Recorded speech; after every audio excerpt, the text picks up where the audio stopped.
ಮಲ್ಲಿ, ಯಾಕೆ ಕಿರ್ಚ್ಕೊಂಡೆ? ಏನಾಯ್ತಮ್ಮ? ನಿನ್ಗೇನೂ ಆಗಿಲ್ಲ ತಾನೆ? ನೀನು ಆರಾಮಾಗಿದೆಯಲ್ಲ?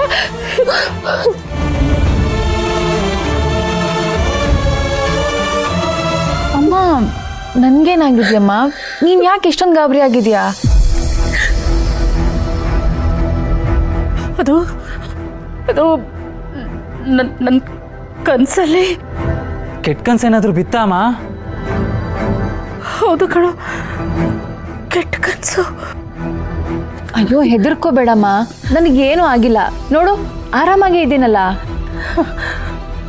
ಬೆಳಗಿನ ಜಾವ ಬೀಳೋ ಕನಸು ನಿಜ ಆಗುತ್ತೆ ಅಂತಾರೆ. ಹಾಗೇನಾದ್ರೂ ಆಗ್ಬಿಟ್ರೆ? ಅಮ್ಮ, ಹಾಗೆಲ್ಲ ಏನೂ ಆಗಲ್ಲಮ್ಮ. ಯಾರಿಗೆ ಗೊತ್ತೇ?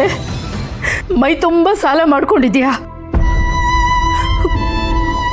ಹೊರಗಡೆ ಹೋದಾಗ ಯಾರಾದ್ರೂ ಏನಾದರೂ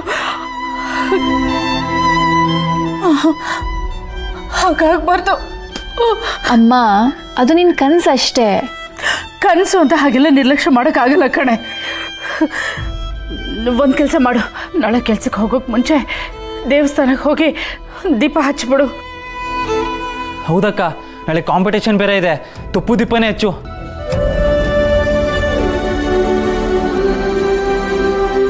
ಸರಿ, ಹಾಗೆ ಮಾಡ್ತೀನಿ. ಈಗ ನೀನೇನೂ ಭಯ ಪಡದೆ ಮಲ್ಕೊಂತ್ಯಾ?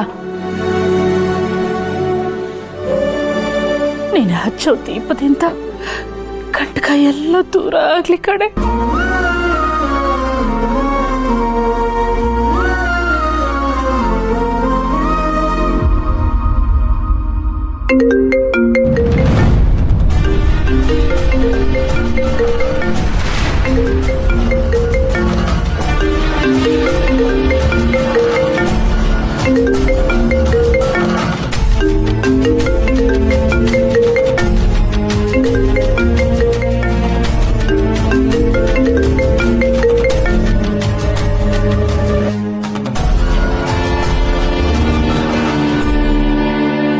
ರಮ್ಯಾ ಯಾಕೆ ಇಷ್ಟೊಂದು ಸಲ ಕಾಲ್ ಮಾಡ್ತಾ ಇದ್ದಾಳೆ?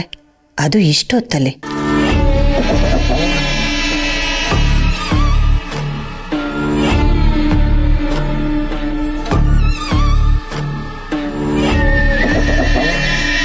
ಏನಾಯ್ತು ರಮ್ಯಾ?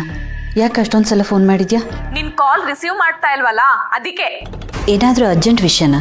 ಕಾಲ್ ಮಾಡಿದೀನಿ ಅಂದ್ರೆ ಅರ್ಜೆಂಟ್ ವಿಷಯ ಅಂತಾನೆ ಲೆಕ್ಕ. ಏನ್ ವಿಷಯ? ನನ್ನ ವಿರಾಜ್ ಮದ್ವೆನ ಯಾವಾಗ ಮಾಡಿಸ್ತೀಯಾ? ಇದನ್ ಕೇಳೋದಕ್ಕೆ ಇಷ್ಟೊತ್ತಲ್ಲಿ ಫೋನ್ ಮಾಡಿದ್ಯಾ? ನೀನಾಗೆ ನೀನ್ ಮನೆಗ್ ಬಂದು ಮದ್ವೆ ಮಾಡಿಸ್ತೀನಿ ಅಂತ ಪ್ರಾಮಿಸ್ ಮಾಡ್ತೀಯಲ್ಲ, ಅದಕ್ಕೆ ಕೇಳ್ತಾ ಇದ್ದೀನಿ. ನಿನ್ನೆ ರಾತ್ರಿ ಇಡೀ ನಿದ್ದೆ ಮಾಡ್ದೆ ನನಗೆ ಫೋನ್ ಮಾಡ್ತಾ ಇದೀಯಾ? ನಾನು ಇಡೀ ರಾತ್ರಿ ಫೋನ್ ಮಾಡ್ತಾ ಇದ್ದೀನಿ ಅಂತ ಗೊತ್ತಿದ್ರೂ ಇಗ್ನೋರ್ ಮಾಡಿದ್ಯಾ? ನೋಡ್ ರಮ್ಯಾ, ಹೀಗೆ ನಿದ್ದೆ ಬಿಟ್ಟು ಮದ್ವೆ ವಿಷಯನ ಯೋಚನೆ ಮಾಡ್ತಿದ್ರೆ ಹೇಗೆ ಹೇಳು? ಮತ್ತಿನ್ನೇನ್ ಮಾಡ್ಬೇಕು? ಬೆಳಗ್ಗೆ ಮೀಟ್ ಆಗೋಣ, ಕೂತ್ ಮಾತಾಡೋಣ. ಈಗ ನೀನ್ ಮಲ್ಕೋ. ಆದ್ರೂ ನಾನು ಮಲ್ಕೋ ರಮ್ಯಾ, ಸಿಗೋಣ ಅಂತ ಹೇಳಿಲ್ವಾ? Take care. ಈ ರಮ್ಮನ್ಗೆ ದಿನ ವಿರಾಜ್ ಹುಚ್ಚು ಜಾಸ್ತಿ ಆಗ್ತಾಯಿದೆ ಅನ್ಸುತ್ತೆ. ಇರಲಿ, ಜಾಸ್ತಿ ಆದಷ್ಟು ನನಗೆ ಒಳ್ಳೆಯದು.